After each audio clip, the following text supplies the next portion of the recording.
আমরা প্রত্যেকেই কিন্তু বাড়ির যে পুরনো জিনিসপত্র আছে সেগুলো ফেলে দিতে ভালোবাসি, আর ফেলে দেওয়া উচিত। কিন্তু আজকে আমি তোমাদের কাছে নতুন কিছু টিপস আর আইডিয়া নিয়ে চলে এসেছি। এটা দেখার পর আর তোমরা পুরনো জিনিস ফেলবে না। তো আমি মৌ মাল্টিফ্লেভার চ্যানেলে আমি তোমাদেরকে আবার একবার অনেক অনেক স্বাগত জানাই।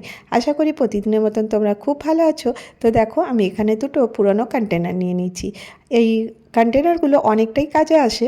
তো দেখো আমি যেখানটা হাত দিয়ে দেখালাম ওখানটা আমি এখানে হোল করে নেব। তো দেখো এইভাবে একটা চাকু গরম করে আমি এখানটাতে দাগে দাগে কাট করে দিচ্ছি। তো দেখো এই কন্টেনারগুলো আমাদের অনেকটা কাজে আসে, আর এটা দিয়ে তোমরা একটা সুন্দর অর্গানাইজার বানিয়ে নিতে পারো।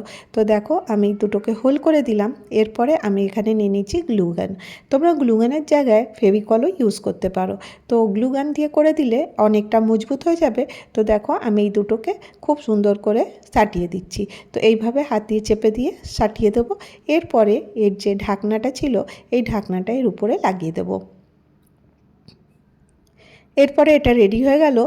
এতে আমি একটা দারুণ জিনিস করে দেখাবো। তো দেখো আমার কাছে একটা পুরনো টেবিল ক্লথ ছিল, আর এটা ছিঁড়ে গেছিলো। তো আমি খালি এর ফুলের অংশটা কেটে নিয়ে নিচ্ছি। তোমরা এর জায়গায় অন্য কোনো ডিজাইন থাকলে সেটাও নিতে পারো, বা ফেব্রিক কালার দিয়েও কিন্তু তোমরা পেন্টিংটা করে নিতে পারো। তো দেখো আমি এটা ইউজলেস বলে ফেলে না দিয়ে এটাকে রেখে দিয়েছিলাম, আর এটা কিন্তু অনেকটা কাজে আসছে। তো কি করছি তোমরা দেখতে পাচ্ছ যে আমি ফুলটা দাগে দাগে কেটে নিলাম। এরপরে দেখো আমি কন্টেনারটার মধ্যে আমি এই ফুলটা লাগিয়ে দিচ্ছি। লাগাবার পর এতটাই সুন্দর লাগছিল যে মনে হচ্ছে যেন আমি অন্য কোনো ফুলের স্টিকার এর মধ্যে লাগিয়ে দিয়েছি। তো দেখো তোমাদেরকে ভালো লাগছে কি না। তো দেখো এইভাবে আমি এখানে স্টিকারটা মানে এইটা পেস্ট করে দিলাম, আরেকটা ফুল কেটে আরেকটা লাগিয়ে দিলাম। তো দেখো এরপরে কন্টেনারটা দেখতে বেশ ভালো লাগছে।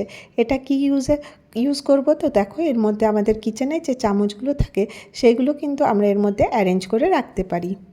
এটা কিন্তু কিচেনের কোনো একটা কোনায় যদি রেখে দাও কিচেনের লুকটা কিন্তু অনেকটা ভালো লাগবে। তো আশা করব তোমাদেরকে এই আইডিয়াটা ভালো লেগে থাকবে। এবারে চলো নেক্সট আইডিয়াতে চলে আসবো। আজকে আমার নেক্সট আইডিয়া হচ্ছে এই রকমের ক্যারি ব্যাগকে নিয়ে। তো দেখো ক্যারি ব্যাগ আমাদের প্রত্যেকের ঘরে থাকে, আর আমরা এই ক্যারি ব্যাগগুলোকে ইউজলেস বলে ফেলে দিই। তো এবার থেকে এগুলোকে কিন্তু ফেলবে না, এটা দিয়ে কিন্তু অনেক কাজের জিনিস তৈরি হতে পারে। তো দেখো আমি এই ক্যারি ব্যাগটাকে এইভাবে কেটে নিচ্ছি। তোমরা এটাকে চৌকো বা গোল, সার্কেল যেটা তোমাদের ইচ্ছা আছে সেই হিসাবে কেটে নিতে পারো। এইভাবে একটার উপর একটা রেখে আমি ছোট ছোট টুকরো করে নিচ্ছি। তোমরা গোল বা স্কোয়ার বললামই ওইভাবেও করতে পারো। তো দেখো অনেকগুলো টুকরো হয়ে গেল, আর একটা আমার কাছে ওয়েস্ট এমনি একটা বক্স ছিল, ওর মধ্যে আমি এটা রেখে দিচ্ছি। তোমরা ভাবছো এটা দিয়ে কী হবে। তো এটা দিয়ে কী হবে আমি তোমাদের সাথে শেয়ার করি। তো দেখো আমরা যখন ওয়াটারপ্রুফ মেকআপ করি তখন দেখবে মেকআপগুলো কিন্তু এমনিতে সরতে চায় না। তো তার জন্য আমাদেরকে দামি দামি টিস্যু ইউজ করতে হয়, কোনো ভালো ক্লিনজার ইউজ করতে হয়। তো সেটার জন্য বেশ অনেকটা টাকা খরচা হয়। তো আমরা গৃহিণীরা চাইলে কিন্তু অনেকটা টাকা বাঁচিয়ে নিতে পারি। আর দেখো এটা কি করব, আমি এখানে যে কাপড়গুলো কাট করে রেখে দিয়েছিলাম ওর থেকেই একটা টুকরো আমি নিয়ে নিচ্ছি। তো এটা বেশ কাপড়ের মতন হয় আর অনেকটা সফট হয়। তো দেখো এর মধ্যে আমি নিয়ে নেব নারকেল তেল। নারকেল তেল আমাদের স্কিনের জন্য ভালো, আর নারকেল তেলে কোলাজিন থাকে যেটা আমাদের স্কিনের বলিরেখাকে কিন্তু দূর করে। তো তারপরে দেখো আমি এটা দিয়ে হালকা করে এখানে পুছে নিচ্ছি। তো দেখো এটা টিস্যুর মতনও কাজ করবে, আর যত এর মধ্যে হার্ড যে আমার মেকআপ ছিল সেটাও কিন্তু খুব ইজিলি সরে যাবে।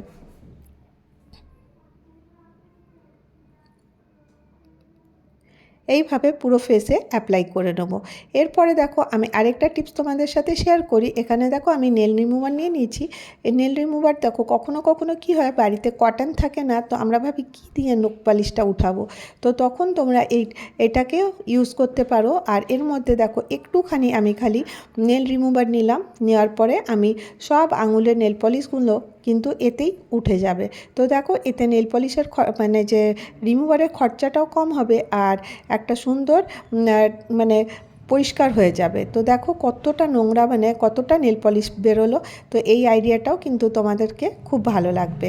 তো এবার নেক্সট আইডিয়াতে চলে আসি। দেখো আমার মাচিস বক্সকে নিয়ে আমাদের কি হয়, আমরা দেখো ভিজা হাতে কখনো কখনো আমরা মাচিস ধরে নিই, তখন কি হয় ভিজে যাওয়ার কারণে মাচিসটা কিন্তু জ্বলতে অনেকটা অসুবিধা হয়। এটা তোমরা দেখবে বর্ষাকালেও এই সমস্যাটা আমাদের অনেকেরই হয় যে মাচিসটা কি হয় একদম নরম হয়ে যায়, যার কারণে কিন্তু মাচিসটা জ্বালাতে খুব অসুবিধা হয়। তো তোমরা এই টিপসটা ফলো করতে পারো। প্রথমে যেখান থেকে আমরা আগুনটা জ্বালাই সেই রকমের পার্টটা আমি কেটে নিলাম। আর এখানে আমি কি করলাম, একটা কাঁচের বটল নিয়ে নিয়েছি। তো দেখো অবশ্যই এটা কাচের বটলই নেবে, প্লাস্টিকের নেবে না। আর এইভাবে দেখো আমি এখানে স্টিক করে দিচ্ছি।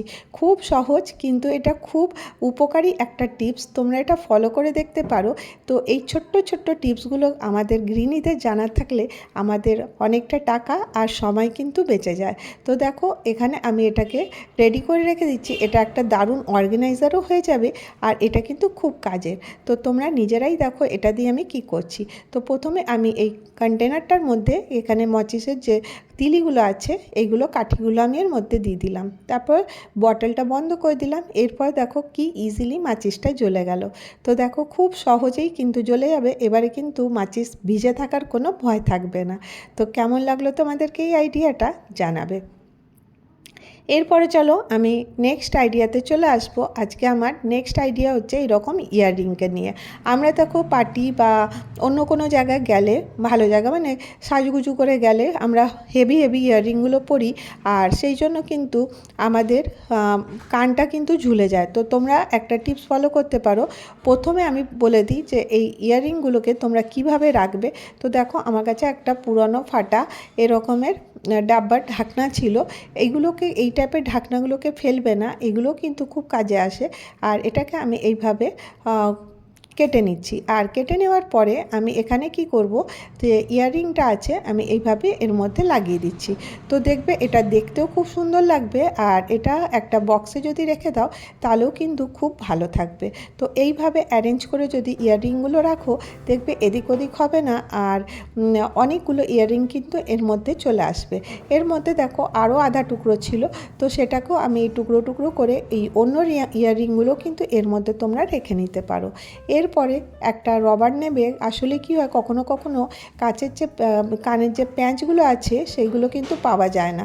তো তখন আর সবথেকে বড় প্রবলেম হয় যে কানটা কিন্তু ঝুলে যেতে থাকে। তখন তোমরা এই রবার কেটে নেবে। কেটে নিয়ে, এটা পেন্সিল মোছারই রবার, আর কেটে নেওয়ার পরে এটাকে পাতলা করে স্লাইস করে নেবে, যাতে কি না একদম ছোট টুকরো হয়ে যায়। এরপরে তোমরা এর ঠিপি হিসাবে মানে প্যাঁচ হিসাবে তোমরা লাগাতে পারো। তো দেখবে কান কখনো ব্যথা করবে না, আর কানে কখনো ঝুলবে না। তো এই ছোট্ট ছোট্ট টিপসগুলো আশা করি তোমাদেরকে ভালো লেগে থাকবে। যদি ভিডিওটা ভালো লাগে তাহলে একটা করে লাইক করে দাও, আর যদি অনেক ভালো লাগে তাহলে চ্যানেলটাকে সাবস্ক্রাইব করে নিও। তোমরা ভালো থেকো, সুস্থ থেকো, আবার দেখা হবে নেক্সট ভিডিওতে।